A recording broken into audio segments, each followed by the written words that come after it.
As we all know, the term narcissist is thrown around fairly heavily in today's society. Anyone that has any characteristics of a narcissist is pretty much called a narcissist. But what is a broken empath? Is it a narcissist?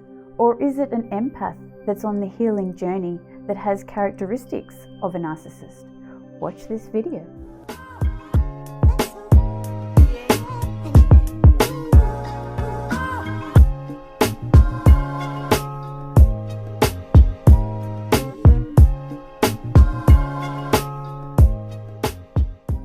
So I've been seeing the term broken empath being used for a narcissist and narcissist being used for actual broken empaths. And I find that this is quite strange, as there is one major factor that determines whether somebody is a narcissist or an empath, and that is the ability to feel outside of themselves, and that means empathy.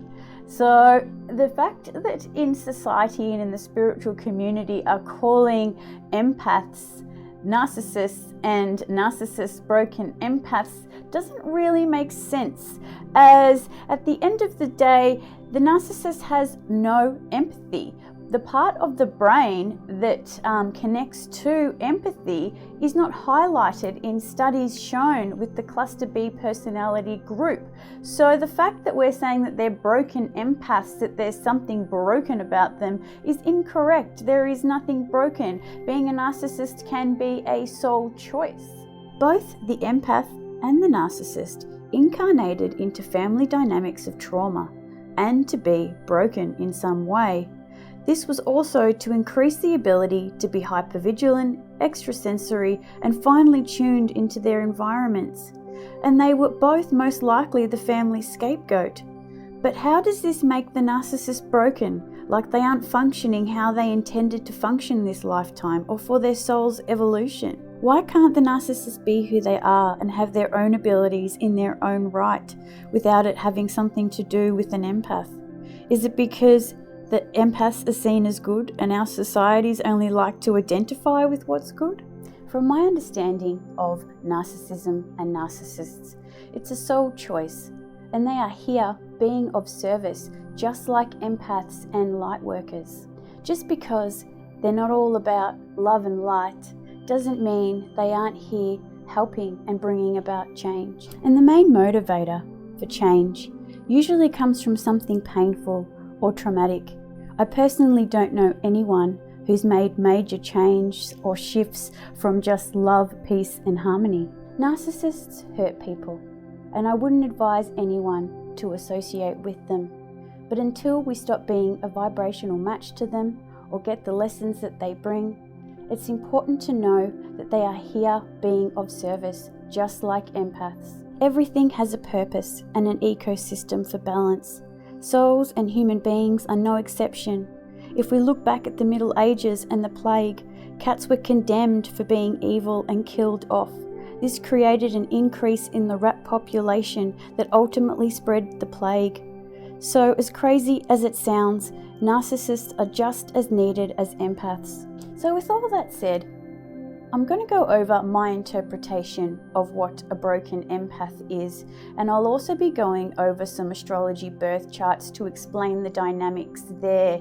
But for now, I would like to explain how broken empaths come about, how they're interacting in our societies, and how they are being classed as narcissists. As we all know, over the generations, there's been a major influx of the supersensory souls that have been coming onto the planet to help bring about healing and change. These are the empaths, the light workers, the starseeds, the indigos, and the crystal and rainbow children. These souls are highly sensitive and have chosen really tough incarnations that they are struggling to cope with. They struggle to understand and block out the intense overwhelm they feel about the state of the world, the planet, and the pain through the unconscious collective, not to mention just dealing with the trauma from their own family dynamics. These souls are highly targeted by our society and corporations, and especially those in power, because it's known that they are here to bring about change. Highly sensitive souls grew up feeling extremely misunderstood, alone, and emotionally invalidated. And they most likely had parental figures that had some degree of narcissism, whether one or both parents. This created codependency and needing to feel worthy of love, attention, and needing to feel validated. This way of feeling usually carries forward into adulthood, and as our mainstream healing modalities don't cater for highly sensitive souls and are in most cases just designed to create repeat business, whether through therapy or medications, they stay stuck in cycles and they don't have the understanding to break out. They are forced into believing that they need to soldier on, disassociate from themselves and their feelings, which only creates more fragmentation, voids, and needing for acceptance. Not to mention, our cultural structures are all about external validation, and more so in Western cultures. Broken and wounded empaths try so desperately to fit in and be accepted, believing they will get the attention and validation they crave through consumerism, the beauty industry, social media, or some form of stardom. Or they go to the other end of the spectrum and self-medicate, whether that through drugs, alcoholism, or any form of addiction, just to escape the pain. This is why on a surface level we are seeing people saying that they are narcissists, when in actual fact they are just trying to survive, cope, and be accepted. And we have industries and corporations that are happy for this cycle to continue, as it's all about keeping people asleep and making money. Healing is a process and a journey that's filled with trial and error. I myself have had to go through the exact same process and travel down all the dead-end roads that I thought led to love and validation. I was so desperate to escape how I was really feeling, only to realize through the process that all I needed was my own love, validation, and care. And people such as Russell Brand or Nicole from the Twin Flame reunion are some of the people just off the top of my mind that have had to go through the same tough journey of being a broken or wounded empath, and now are on the journey of helping and inspiring others. So according to recent Google data, narcissism is now one of the top researched words. Now, as much as that is extremely interesting, I still find globally we are very behind in what the meaning of a narcissist is. I think most people understand narcissism as the Greek mythology. So the Greek mythology is a man that was called Narcissus who fell in love with his reflection in the water. Now, I understand that most people see that narcissism is grandiose, is self-obsession and selfishness, and yes, these are characteristics of a narcissist, but that does not determine a narcissist, as we have gone through this video. So I'm going to go over the astrology birth chart for a broken empath. And I'm going to try and make it as simple and understandable as possible, and I'll really try and condense it and just bring out the aspects so you can see how it's very easy for people to assume that somebody is a narcissist when in actual fact they are an empath, but they are just on the healing journey. Alrighty, so here is a soul of what I would call a broken empath. Now straight away we have the sun that's in Cancer. So Cancers are the nurturers, they are super sensitive, and they also are known as healers. And we also have the AC, which is this little aspect over here, which is the ascendant, and that is how other people see that soul. It represents the first house, the house of the self, representing I am. And straight away here we have this little key aspect that represents the wounded healer. So this soul is wounded in the sense of the self. It has no identity, or hasn't been able to have an identity or individuate in some way. So it's wounded in its own self. And this is also an aspect where this soul is wounded, but it can also help other people learn to understand themselves and individuate and have a sense of self. So yeah, these are two aspects here that are, highlighting this empath, this healer. And then we have a third one, which is the MC, which the MC represents the 10th house. It represents our career, our goals, and how we're wanting to be of service on this planet and in this life. So this soul is, has its career aspirations, and it working towards being a healer. So as it's in Pisces, Pisces represents the healer, and in a universal way, bringing about the spirituality in healing. So yes, we have three aspects of a healer here. So it's very much somebody who's on this planet to be a healer. So we'll go to the past lives of this soul, which is the horseshoe aspect right over here, and that is in the 7th house. So that's the house of the other. So with this soul in its past lives, we can see here in many lifetimes this soul has had other people's beliefs shoved down its throat, other people's ideas, having to give up their own identity and their own understanding of life to other people's. And this has been fairly traumatic for this soul, as we do see Uranus, which is here, which represents trauma. So this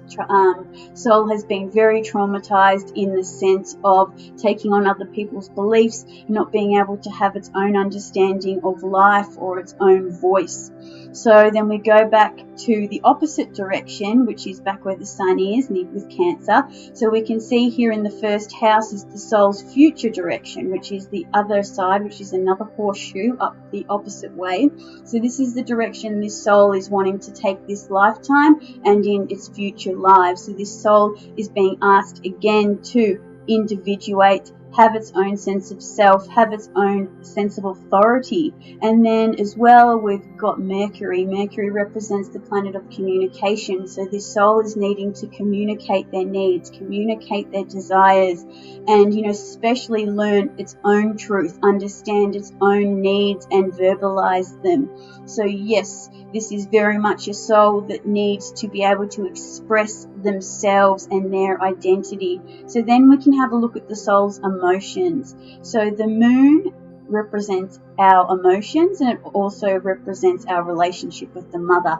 And the moon is in the 8th house of Capricorn. Now this is an extremely hard placement and very intense. It's a very hard placement for the moon. So we can see here with this soul, it's a soul that didn't get much nurturing from the mother, because Capricorn is quite cold and quite disassociated and disconnected, and the 8th house brings up a lot of intensity, abandonment, and even abuse. So this is a soul that has been going through this for lifetimes, as it is very close to the South Node. So this soul is really needing to have its own self-reliance, its own emotional self-reliance, and express its needs. So this is how we can see somebody who's a healer being judged as a narcissist, because they're needing to individuate, have their own sense of self. And it's highlighted again here with Saturn and Pluto in Libra, which is also again highlighting that this soul has needed validation from external figures, or validation from a partner, or validation from family, or something from external from themselves. They felt like they needed to have approval of others to feel loved. So this lifetime they're needing to go to the opposite end, which is Aries, which is highlighting the am that I am. This is what I need to fit into society, which is the 11th house. So this is, the 1st house represents Aries, and then we're seeing this Aries theme again. So even though this soul is a healer and it's here to help heal other people and help bring about change, this soul is also needing to individuate and find who they are. And that is a journey, that is trial and error. And you know what I mean? So it's very easy to confuse somebody who's an empath, who's wounded, that needs to individuate. So realistically, everybody has varying degrees of narcissism, and it all depends on our soul journey and where we are wounded. This is why it is so crucial that we be understanding and compassionate of others. We do not know what's going on for their soul journey, and we are all doing the best we can. So putting all this together, we can see how broken empaths and narcissists end up together. The narcissist is here teaching the empath to love and validate themselves. And even though the brain function of a narcissist isn't wired for empathy, it would be crazy to believe it's impossible to change this and create new pathways. However, it's completely up to the individual and how much they are wanting to change or go through the healing process. But we need to fully accept and be aware that it's a soul choice, and they may not be on this planet to be anything else than a narcissist. And no one can change this, whether that be for a broken empath or a narcissist, especially if we are in relationship dynamics with them. All we can do is accept and love them for who they are without wanting them to change. Otherwise, we are coming from a place that's conditional to suit our own needs and wounding. I would really like to highlight that if you are an empath, whether wounded or broken, it's important that you don't stay in a relationship with a narcissist or wait for them to change. It's really likely that they are just a lesson. You are a beacon of light and magic, and you have the ability to create love and validation within you. And you are here to create the change on the planet that we desperately need. So if you would like to understand your soul journey a little better, and to understand whether you're a broken empath or you're a narcissist or any kind of dynamic that you've got going on in your life, or just would like to understand what past lives you've had and what you need to be bringing forward into this life, please contact me on the information below or the end of the video.